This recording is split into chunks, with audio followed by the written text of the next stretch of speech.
Саламатсыздар ма?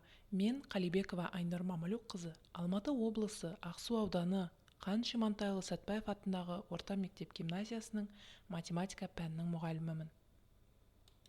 Сіздерге 9 сыныптағы алгебра пәнінің ықтималдықтың классикалық анықтамасы атты сабағымды назарларыңызға ұсынамын. Бұл мектеп аясындағы сыныптағы сабақ. Сабағымызды оқушылармен амандасып, түгендегеннен соң әлемге танымал математик Асқар Жұмаділдаевтың сөзімен бастар едім. Алгебра біреу, ол ұлтқа, дінге, мәдениетке, елге, жерге бөлінбейді. Бұл сөздің мағынасын сабақ соңында тақырыппен байланыстырамыз. Сабақтың мақсатын айқындаймыз және бағалау критерияларымен таныстырамыз. Өз сабақтарында бағалау критерияларын сабақтың басында ғана атап өтпей, сабақ бойы білім алушылардың көз алдында тұрғанын жөн деп ойлаймын. Оны тақтаға, плакатқа немесе басып шығарып әр топқа даярласа да болады. Не үшін қажет? Сабақтың соңында қорытындылау кезінде өзін-өзі бағалауға, оқушыларға қай деңгейде екенін түсінуге жақсы көмек. Өткенді қайталау. Өткен сабақпен жаңа тақырыпты байланыстырамыз. Сұрақтар қойылады. Үй тапсырмасы. Сәйкестендіру. Бұл жерде жұптық жұмыс өткізсе де болады, немесе академиялық шындыққа сүйеніп өзін-өзі тексеру де болады. Жаңа білім. Бұл тақырыпты мен оқушыларға оқулықтан өздігінен оқып білуге ұсынар едім. Қосымша мәтінді қағазға шығарып қойса да болады. Және сыни ойлаудың инсерт техникасын қолданамын. Бұл әдіс оқушы алған ақпаратты жүйелеу және талдау қабілетін қалыптастыруға ықпал етеді. Мұқият оқуды қамтамасыз етеді. Ақпарат жинау процесін және ескі білімнен жаңа білім апаратын жолды айқын көрсетеді. Қалай өтеді? Бірінші кезекте мәтінді оқу барысында оқушы белгі соғып отырады. Екінші кезекте мына кестені толтырады. Үшінші кезекте топта жазбаларды талқылап, сұрақ қалып жатса, кері байланыс мұғалімнен алынады. Және мұғалім 2-3 мысалды түсіндіріп, жаңа тақырыпты бекітеді. Бекіту тапсырмалары. Жаңа топтарға бөлемін. Шағын психологиялық тест алып, білім алушыларды аудиал, визуал, кинестет, дискрет топтарына бөлемін. Тест нәтижесінде ақпаратты есту мүшесі арқылы жақсы қабылдайтындар аудиал тобына, айналадағы құбылыстарды терең өңіліп, ақпаратты көздер арқылы жақсы қабылдайтындар визуал тобына, қоршаған ортаны ерекше сезініп, ақпаратты қимыл, қозғалыс, сезіну арқылы жақсы қабылдайтындар кинестет тобына, ал ақпаратты технологиялар арқылы жақсы қабылдайтындар дискрет тобына ауысады. Әр топқа бекіту тапсырмаларын береміз. Аудиал тобына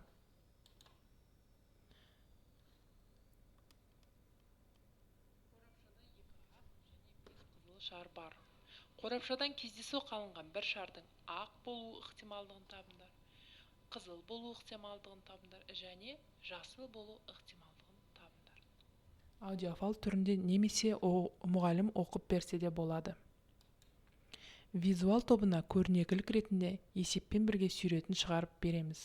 Есеп әлемдік және дәстүрлі діндер көшбасшыларының екінші съезі 2006 жылы Астанада өткізілді.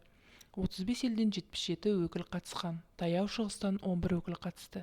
Бірінші болып сөз сөйлейтін таяу шығыстан келген өкіл болу ықтималдығын табыңдар. Дискрет тобына ноутбуктан Білімленд платформасындағы жаттығуларды ұсынамын. Мысалы, бір жаттығу дүкенде 4 сатушы жұмыс істейді. Олар Азамат, Берік, Қуаныш және Данияр. Барлығы жұмысқа таңертеңгі сағат 9-дан 9:00-ге дейін келеді. Алайда, олардың келу реті мүлдем белгісіз. Азаматтың ертең жұмысқа бірінші келу ықтималдығы қанша? Кинестет тобына кіші зерттеу жұмыс жүргізіп, нәтижесінде есеп құрастырады. Зерттеу өз сыныптарын оқушы санын, қыздар санын, ұлдар санына байланысты есептер құрастырады. Әрине, мұғалімнің нұсқаулығы бойынша.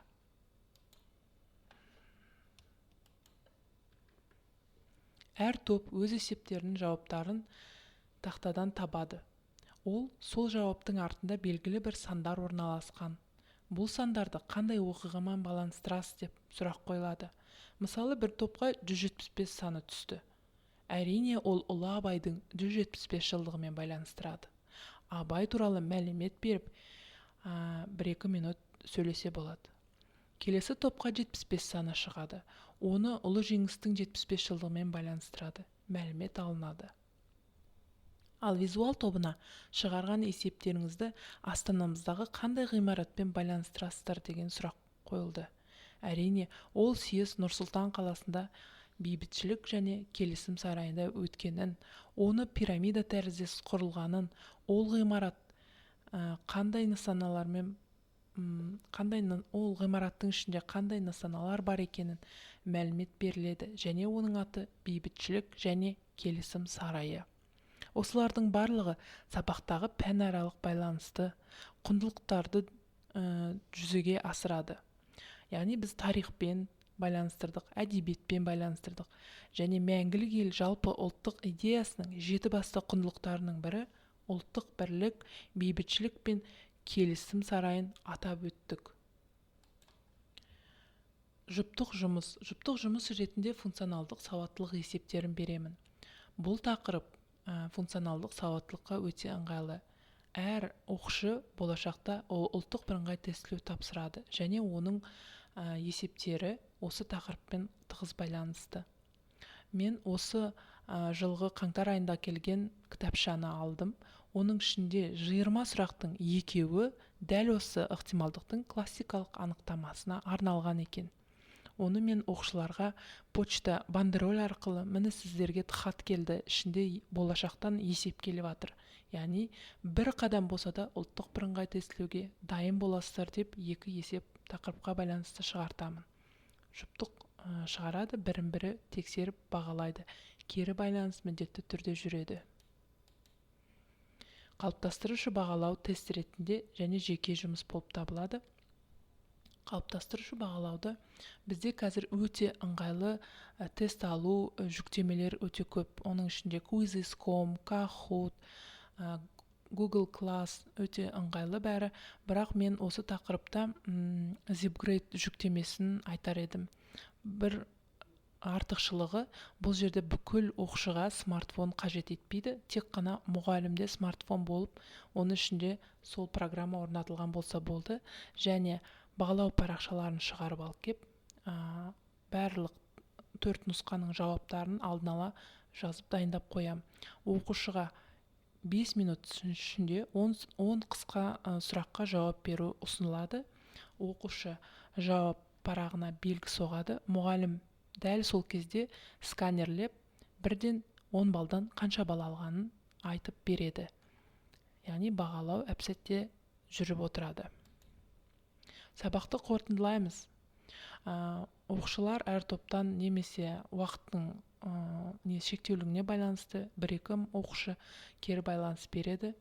Сабағымызды құндылықтармен байланыстырады. Бейбітшілік және келісім болып алынып отыр бұл сабақтың.